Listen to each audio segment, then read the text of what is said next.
Hello everyone, welcome on my YouTube channel. Friends, आज की इस वीडियो में जो मूवी मैं एक्सप्लेन करने जा रही हूँ उसका टाइटल है द साइलेंट फॉरेस्ट, जो 2020 में रिलीज़ हुई थी।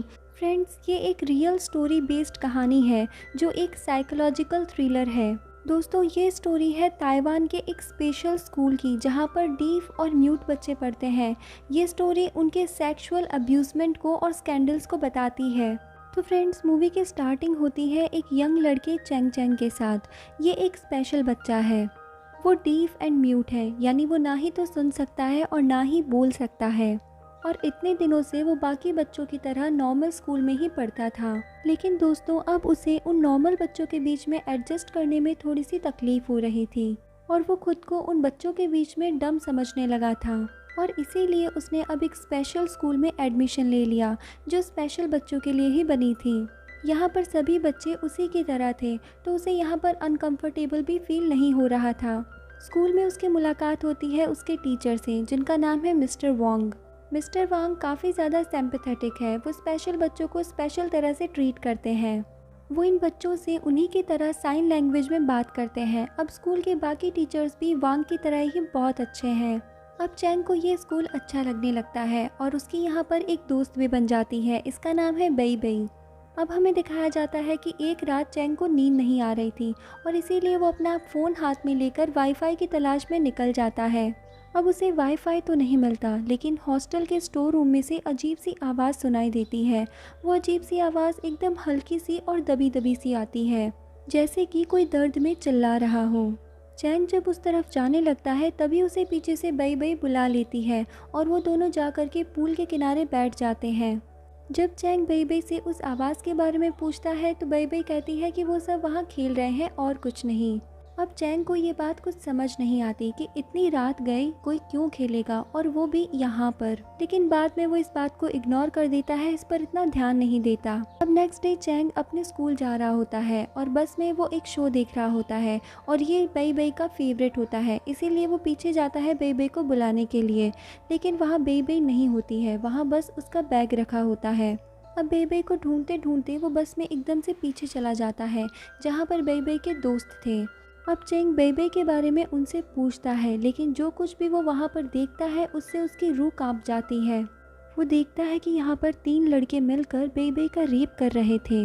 2 जूनियर स्टूडेंट्स ने उसका हाथ पकड़ा हुआ था और एक सीनियर स्टूडेंट उसे असॉल्ट कर रहा था, और दूसरा सीनियर स्टूडेंट जिसका नाम है जाओ, वो ये सब कुछ बैठकर देख रहा था। अब जाओ चेंग को भी अपना मुंह बंद रखने के लिए कहता है और ये सब देखकर चेंग को बहुत घिन आती है। इसीलिए वो उस रात को अपने घर आ जाता है। वो ये समझ नहीं पा रहा था कि वो क्या कर रहे थे, लेकिन वो खेल तो नहीं रहे थे।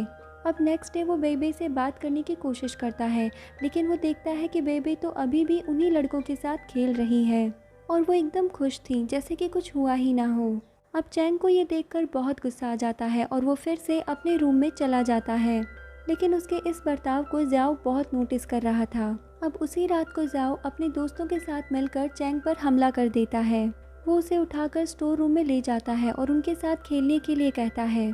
चैंग यहाँ पर बहुत डर जाता है, लेकिन फॉर्चुनेटली तभी वहाँ पर कोई अलार्म बजा देता है, जिसको सुनकर सभी बच्चे अपने अपने रूम की तरफ भाग जाते हैं। और दोस्तों, ये बई बई थी जिसने चैंग को बचाया था, क्योंकि शायद उसको पता था कि इसके बाद वो उसके साथ क्या करने वाले हैं। दोस्तों, बई बई को सब कुछ पता है। उसे पता है कि ये सब बहुत गलत है। चैंग उसे ये सब टीचर को बताने के लिए कहता है, तो बई बई कहती है कि इससे कुछ नहीं होगा। अगर वो कंप्लेन करेंगे तो उनके साथ कोई नहीं खेलेगा और वो बहुत अकेले पड़ जाएंगे। और वैसे भी वो मेरे दोस्त हैं, उस बुली को छोड़कर वो मेरे साथ बहुत अच्छे से पेश आते हैं और मुझे इससे कोई दिक्कत नहीं है। इवन बई बई चैंग को भी बोल देती है कि तुम भी उनसे दोस्ती कर लो, इससे इन फ्यूचर अगर वो भी बई बई को बुली करेगा तो कोई बात नहीं। अब यहाँ पर चैंग बई बई की बातों से बहुत हैरान हो जाता है, लेकिन वो ऐसे चुप नहीं बैठ सकता था। अब नेक्स्ट डे वो बस में चढ़ने की हिम्मत ही नहीं कर पाता। वो स्कूल में ही रुक जाता है और वहाँ पर उसकी मुलाकात होती है मिस्टर वोंग से। अब चैंग खुद को और नहीं रोक पाता। वो मिस्टर वोंग को सब कुछ बता देता है और इसके बाद वो बई बई को भी उनके पास ले जाता है। दोस्तों, बई बई तो बिल्कुल भी कंप्लेन नहीं करना चाहती थी, क्योंकि उसे किसी से कोई भी शिकायत नहीं थी, लेकिन उसका चेहरा तो कुछ और ही कह रहा था। अब मिस्टर वोंग के बहुत ज़्यादा इंसिस्ट करने पर वो उन्हें सब कुछ बता देती है वो बताती है कि ये सब कुछ बहुत दिनों से चल रहा है। उसने उनके टीचर को भी इन्फॉर्म किया लेकिन उससे कुछ भी नहीं हुआ। उनके टीचर मिस डाउ ने तो एकदम से कह दिया कि ये कोई बुरी बात नहीं है, क्योंकि वो लोग तो खेल रहे हैं। बेबे को इस बात का डर है कि बात अगर ज़्यादा फैल गई तो उसे उसके घर वाले वापस घर बुला लेंगे। उसके पेरेंट्स नहीं है, वो अपने ग्रैंड पेरेंट्स के पास रहती है और बेबे उन्हें अपसेट नहीं करना चाहती और ना ही वो पहले की तरह फिर से अपने घर में कैद होना चाहती है। अब मिस्टर वांग उसकी बातों को समझ पा रहे थे। वो जाकर सबसे पहले प्रिंसिपल से बात करते हैं। प्रिंसिपल भी इस मामले में फैमिली को इन्वॉल्व नहीं करना चाहती थी, क्योंकि ये एक लड़की के फ्यूचर का सवाल है। दोस्तों, दरअसल लड़की का फ्यूचर नहीं बल्कि उन्हें स्कूल के रेपुटेशन की चिंता है। अब मिस्टर वांग के इंसिस्ट करने पर प्रिंसिपल एक इन्वेस्टिगेशन शुरू करती है, क्योंकि मिस्टर वांग को शक था कि बेई इसमें अकेली ही विक्टिम नहीं है बल्कि और भी बच्चे इसमें शामिल हैं। अब सबसे पहले उसने जिन भी लड़कों का नाम लिया था उन्हें इंटरोगेट किया जाता है। अब उन लड़कों से और भी बहुत सारे स्टूडेंट्स का नाम पता चलता है जो असॉल्ट करते थे या फिर विक्टिम थे। अब धीरे धीरे चेन से चेन बनती जाती है और सभी के नाम सामने आने लगते हैं और पता चलता है कि इस ब्रूटल क्राइम का शिकार 4th ग्रेड से लेकर 8th ग्रेड तक हर कोई बच्चा है, जिसमें लड़का लड़की सभी शामिल है और टोटल 127 स्टूडेंट्स इसमें शामिल हैं। और सभी का एक ही कहना था कि उनके सीनियर्स उनके साथ खेलते हैं तो वो भी अपने जूनियर्स के साथ खेल लेते हैं।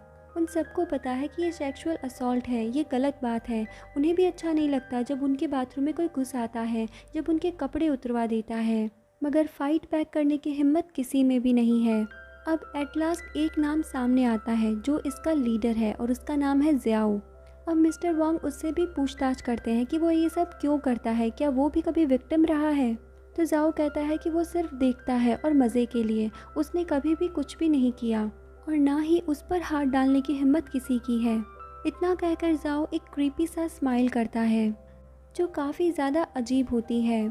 अब ये बात जब बेबे की फैमिली तक जा पहुंचती है तो उसे घर बुला लिया जाता है और इधर चैंग को कुछ लड़के मिलकर बहुत मारते हैं, क्योंकि अगर वो कंप्लेन नहीं करता तो उनके नाम कभी भी सामने ना आते। अब चैंग अगले दिन बेबे से मिलता है। वो अभी भी स्कूल लौटना चाहती थी, इतना सब होने के बाद भी। असल में वो इस आउटर वर्ल्ड से डरती है। वो इस आउटर वर्ल्ड में अनकंफर्टेबल फील करती है, क्योंकि यहाँ पर उसका कोई नहीं और वो स्कूल जैसा भी हो वहाँ उसके जैसे ही सब हैं और इसीलिए वहाँ पर उसे बहुत कंफर्टेबल फील होता है। अब उसके कहने पर मिस्टर वांग और चैंग उसके ग्रैंड पेरेंट्स को समझाने की कोशिश करते हैं, मगर उन्हें डर है कि अगर बेबी प्रेग्नेंट हो गई तो, और इसीलिए वो डायरेक्टली मना कर देते हैं। मगर दोस्तों, चैंग अभी भी हार नहीं मानता। वो बेबे की हालत को बहुत अच्छे से समझ सकता है, क्योंकि उसकी हालत भी तो बिल्कुल वैसी ही है। इसीलिए वो बेबे के दादू से जाकर के मिलता है, उन्हें समझाता है कि वो बाकी सबसे अलग है, इस दुनिया में वो बहुत अनकंफर्टेबल फील करते हैं। उनके लिए इस सोशल वर्ल्ड में सोशलाइज करना बहुत मुश्किल है और नॉर्मल लोगों के लिए वो बहुत अबनॉर्मल है, एक बोझ है। लेकिन अपने जैसों के बीच में वो खुद को बहुत नॉर्मल फील करते हैं और वो उनसे प्रॉमिस भी करता है कि स्कूल में वो बेबे का ध्यान रखेगा और इस बात पर उसके दादू मान जाते हैं और इसीलिए बेबे स्कूल लौट आती है। अब कुछ दिनों तक सब कुछ बिल्कुल ठीक रहता है। चैंग हमेशा बेबे के साथ रहता है। मिस्टर वांग खुद उसे घर छोड़ने जाते हैं। अब ऐसे करते करते बेबे तो बच गई, लेकिन चैंग खुद को बचा नहीं पाया। अब एक दिन स्कूल ख़त्म होने के बाद में जाओ चैंग को अपने ग्रुप के साथ में उस स्टोर रूम में ले जाता है और एक जूनियर लड़के बावड़ी को उसे असॉल्ट करने के लिए कहता है। यहाँ पर दोस्तों, बावड़ी और चैंग दोनों ही विक्टिम थे। चैंग ऐसा करना तो नहीं चाहता था, लेकिन जाओ उससे कहता है कि अगर तुमने ऐसा किया तो वो आज के बाद कभी भी बेबे का रेप नहीं करेंगे। चैंग के पास और कोई ऑप्शन नहीं था, वो उनका कहना मान लेता है और ये लोग उसकी वीडियो बना लेते हैं। दोस्तों, अब तक हमें ज़ाओ का जो भी डार्क साइड देखने को मिला है उससे ये तो क्लियर था कि वो एक बहुत बदमाश लड़का था, लेकिन बात असल में कुछ और थी। एक दिन हम उसे रोता हुआ देखते हैं और तब वो एक मैसेज पढ़ रहा था। किसी ने उसे मिलने के लिए बुलाया था और इस मैसेज से वो बहुत ज़्यादा डर रहा था। उधर हम चैंग को देखते हैं। वो बस 5 मिनट के लिए बेबे को अकेला छोड़कर गया था और जब वो वापस लौटा तो बेबे वहाँ पर नहीं थी, वो वॉशरूम में थी और फिर से उसका रेप हुआ था। इस बार ज़ाओ ने खुद उसका रेप किया था, लेकिन बेई कोई भी एक्शन लेने से मना कर देती है, क्योंकि उसे डर था कि इस बार अगर वो घर गई तो फिर कभी लौट नहीं पाएगी। चैंग को यहाँ पर बहुत गुस्सा आता है, क्योंकि ज़ाओ ने उसे प्रॉमिस किया था कि वो बेई को तंग नहीं करेगा और इसीलिए वो जा करके उसकी बहुत पिटाई कर देता है और दोस्तों सरप्राइजिंगली जाओ उससे फाइट बैक नहीं करता है। और फिर नेक्स्ट डे पता चलता है कि जाओ ने अपना हाथ काट के सुसाइड करने की कोशिश की है। मिस्टर वांग इन सब से बहुत ज़्यादा कंफ्यूज्ड हो चुके थे कि आखिर ये मामला क्या है। वो खुद जाओ के पास जाकर के बात करते हैं लेकिन जाओ उनसे कुछ भी नहीं कहता। अब ये स्कैंडल मीडिया में भी फैल चुका था, सभी को पता चल चुका था कि स्कूल में क्या क्या होता है। और इन सब के बीच में कोई चैंग वाला वीडियो भी लीक कर देता है। इससे चैंग को थोड़ी मुश्किल होती है लेकिन बाद में वो सभी को कन्फेस कर लेता है। लेकिन फिर भी उसकी माँ उसको स्कूल चेंज करने के लिए कहती है और वो ये बात नहीं मानता। अब बेबे को जब इस वीडियो के बारे में पता चलता है तो वो बाउडी से जाकर के सब कुछ पूछती है। बाउडी उसे सारी बातें बता देता है और बेबे को ये बहुत ख़राब लगता है कि उसे सेफ रखने के लिए चैंग को ये सब करना पड़ा। अब वो अपने घर आती है और ये डिसाइड करती है कि वो अपना ऑपरेशन करवा लेगी, क्योंकि इसके बाद अगर उसका रेप भी हुआ तो वो प्रेग्नेंट तो नहीं होगी। मतलब कि वो जानती थी कि फ्यूचर में उसके साथ ये सब वापस हो सकता है। लेकिन दोस्तों फिर भी वो स्कूल में लौटना चाहती थी क्योंकि उसे असॉल्ट से ज़्यादा इस आउटर वर्ल्ड से डर लगता था। वो चैंग को मैसेज करके सब कुछ बताती है और चैंग सब कुछ इन्फॉर्म करता है मिस्टर वांग को। अब दोनों मिलकर उसको ढूंढने के लिए निकलते हैं और ठीक समय पर मिस्टर वांग बेबे को रेस्क्यू कर लेते हैं। अब जिस मेंटल स्टेज में वो पहुंच चुकी थी उस ट्रॉमा से निकलते हुए उसे वक्त लगेगा। चैंग अब खुद को नहीं संभाल पा रहा था और इन सब के लिए वो जाओ को जिम्मेदार ठहरा रहा था। और आज वो उस पर इतना गुस्सा है कि वो उसे मार ही डालेगा। और एट द सेम टाइम हम जाओ को देखते हैं जो अभी भी हॉस्पिटल में है और यहाँ पर उससे कोई मिलने आता है, जिसको देखते ही उसका चेहरा फीका पड़ जाता है। अब जब कुछ देर बाद चैंग वहाँ पर पहुँचता है तो वो देखता है कि जाओ ने फिर से अपना हाथ काट लिया है। उसके चेहरे पर एक अजीब सी बेबसी थी। चैंग उसे नहीं समझ पाया लेकिन नेक्स्ट डे उसे सब कुछ क्लियर हो जाता है, क्योंकि नेक्स्ट डे जब वो स्कूल पहुंचता है तो उसे जाओ के कुछ दोस्त कॉर्नर करते हैं, उसे मारने के लिए नहीं बल्कि उसे एक वीडियो दिखाने के लिए, जो थी जाओ की वीडियो जहां से ये सब कुछ शुरू हुआ था। और चैंग को पता चलता है कि जाओ भी एक विक्टिम है। जब वो 4th स्टैंडर्ड में था तो स्कूल के एक टीचर ने उसे मॉलेस्ट किया था और इसके बाद 8th ग्रेड तक यही सब चला। उसके एक दोस्त ने चुपके से वीडियो बनाकर प्रिंसिपल को भी इन्फॉर्म किया था लेकिन उसका कोई रिजल्ट नहीं आया। प्रिंसिपल ने सिंपली उस वीडियो को डिलीट करने के लिए कहा और टीचर को स्कूल से निकाल दिया। लेकिन उस टीचर ने जाओ का पीछा नहीं छोड़ा। वो अभी भी उसे रेगुलरली असॉल्ट करता है और स्कूल के बाहर, इवन हॉस्पिटल में उससे जो मिलने आया था वो वही टीचर था। जाओ ने खुद मॉलेस्टेड होने के बाद अपना सारा गुस्सा बेबे पर निकाला। वो ऐसा नहीं करना चाहता था लेकिन उसका कुछ कंट्रोल भी नहीं था खुद पर। अब चैंग ये सारी बातें मिस्टर वांग को बताता है। अब सब कुछ जानने के बाद मिस्टर वांग प्रिंसिपल से मिलते हैं। वो उनसे पूछते हैं कि अगर उन्हें सब कुछ पता था तो उन्होंने एक्शन क्यों नहीं लिया। अगर उस समय ही उस टीचर को सही सज़ा मिलती तो जाओ आज ऐसा नहीं होता और ना ही बाकी के स्टूडेंट्स विक्टिम बनते। दोस्तों इस प्रिंसिपल को तो सिर्फ अपनी नौकरी की पड़ी है, वो अभी भी कुछ नहीं करने वाली। इसीलिए मिस्टर वांग अब एक्शन लेते हैं। वो सब कुछ पुलिस को इन्फॉर्म कर देते हैं। इससे उस प्रिंसिपल को नौकरी से निकाल दिया जाता है। साथ ही जितने भी टीचर्स इस असॉल्ट में शामिल थे उन्हें सज़ा दी जाती है।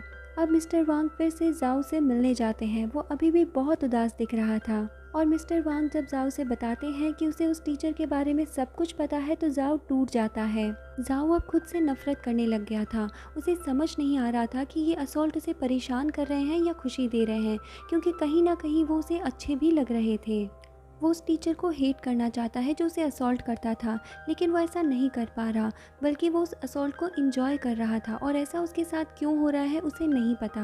अब मिस्टर वांग भी समझ जाते हैं कि जाओ एक टीनेजर है, वो अपने इमोशंस और सेक्सुअलिटी को लेकर कंफ्यूज्ड है, लेकिन उनको उम्मीद है कि सही काउंसलिंग के साथ जाओ की हालत ठीक हो जाएगी। अब नेक्स्ट सीन हमें दिखाया जाता है 6 महीने बाद का, जिसमें सब कुछ एकदम सही चल रहा है। सब एकदम नॉर्मल हो चुके हैं, एकदम नॉर्मल रहते हैं, कोई किसी को भी बुली नहीं करता। लेकिन क्या सभी एकदम से नॉर्मल हो चुके हैं? नहीं दोस्तों, हम बाउडी को देखते हैं जिसके फेस एक्सप्रेशन से हमें पता चलता है कि वो अभी भी उन असॉल्ट को अपने दिमाग में छिपाए हुए है और वो अपने इस गुस्से को निकालने के लिए शिकार ढूंढ रहा है। तो क्या वो खुद पे काबू कर पाएगा या एक बार फिर से शुरू हो जाएगा ये गंदा सा खेल? और फ्रेंड्स, इसी के साथ हमारी ये मूवी यहाँ पर एंड हो जाती है, जो एक रियल स्टोरी पर बेस्ड है और रियलिटी में यहाँ 300 से भी ज़्यादा विक्टिम्स हुए थे। तो तो आपको मूवी का एक्सप्लेनेशन कैसा लगा, आप हमें कमेंट सेक्शन में कमेंट करके ज़रूर बताएं। साथ ही वीडियो को लाइक करें, शेयर करें और चैनल को भी सब्सक्राइब कर लें। बेल आइकन को भी प्रेस कर लें ताकि इस चैनल पर जितनी भी नोटिफिकेशंस आएँ वो आप तक पहुँच पाएँ। तो अब हम मिलते हैं नेक्स्ट वीडियो में नेक्स्ट मूवी एक्सप्लेनेशन के साथ। तब तक के लिए bye bye, take care and thank you.